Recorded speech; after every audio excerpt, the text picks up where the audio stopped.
So part one of our series on investing for retirement focused on the accumulation phase or savings years, a pretty uncomplicated phase.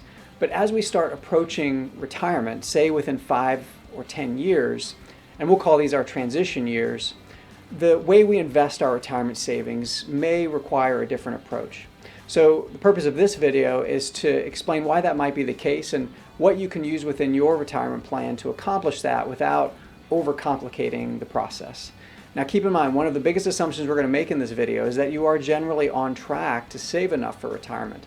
If that's not the case or you're not sure, then I would encourage you to also watch one of our previous videos called Saving Enough for Retirement, which you can find on our YouTube channel, or a link is in the notes section of this video as well.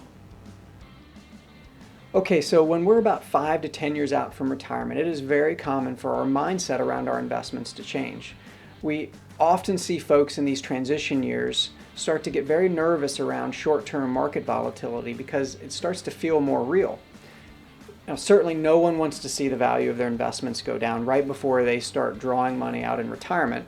And one of our goals in retirement as we take distribution should always be to avoid selling investments at a loss to get the income out that we need. So this fear or nervousness around these possibilities has led some to make some poor investment decisions, including moving all the cash pre-retirement or just fear selling in a market downturn. However, if we take the time to have a strategy in advance, then you'll be able to be better prepared to face these fears head on. Now, one thing is for certain in retirement, market volatility will always be there. And for most of us, although we need to rely on our assets for some income in retirement, we also need to maintain some potential for long-term growth to help us avoid running out of money before we're no longer here. So how can we structure our investments to help navigate these known facts while also addressing our fears around the unknown? Well, one way is through a simple strategy called the bucket strategy. So a bucket strategy is simply that, a strategy comprised of different buckets of money, each invested in a different way. Now typically one is extremely conservative and consists primarily of just cash and bonds, and holds enough money to cover about 3 to 5 years worth of distributions. Why? Because that is the average historical time frame it has taken for us to recover from a recession. If the goal is to not sell anything for a loss during negative markets, then we need to make sure that we have enough money conservatively invested in a bucket that we can access and rely on during this period of time. Then our other buckets can be invested in a more growth-oriented way that could be significantly subject to the ups and downs of the market, but that's okay because we would continue to treat that money as a long-term investment that we wouldn't be forced to sell at an inopportune time. So how does this all play into investing in a retirement plan during our transition years? Well, if you want to potentially use this strategy in retirement, then it might make a lot of sense to start designing it within your retirement plan before retirement. Now, that can be easily accomplished through a phrase that you probably already know, and that is diversification. Think about it. A bucket strategy really at the end of the day is just a form of diversification. It's just one that's designed to allow you a choice of where to distribute your money from at any given time.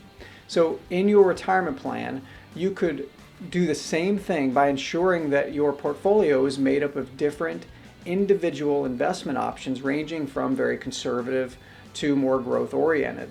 Now, one way to accomplish this is to use some form of allocation model. An allocation model is simply just a suggested portfolio made up of multiple individual investment options within your plan. And these individual investments can be looked at like separate buckets that you could distribute from individually depending on the market conditions at any given time. So utilizing an allocation model in a retirement plan may be as simple as just choosing that model, just like any other investment option, because many plans do offer allocation models that are already created for you. You'll recognize them under names like conservative model, moderately aggressive model, etc. Now, other plans offer tools or calculators, and they may ask you some questions ahead of time and then ultimately give you a recommended allocation for you to implement. Ideally, you would choose an allocation that has at least 3 to 5 years worth of the projected distributions sitting in those defensive buckets. Then you can still have your other money invested in the more growth-oriented buckets. Then come retirement, if your growth-oriented buckets are negative because of bad markets, you'll have that 3 to 5 years worth of income sitting in those defensive buckets ready to use. If you aren't sure what your plan offers or you just need some help, check out your retirement plan website or talk to your plan's advisor or another financial professional. Remember that the best strategy for retirement is to simply just have a strategy. That's it for now. Take care, everybody. We'll talk to you soon.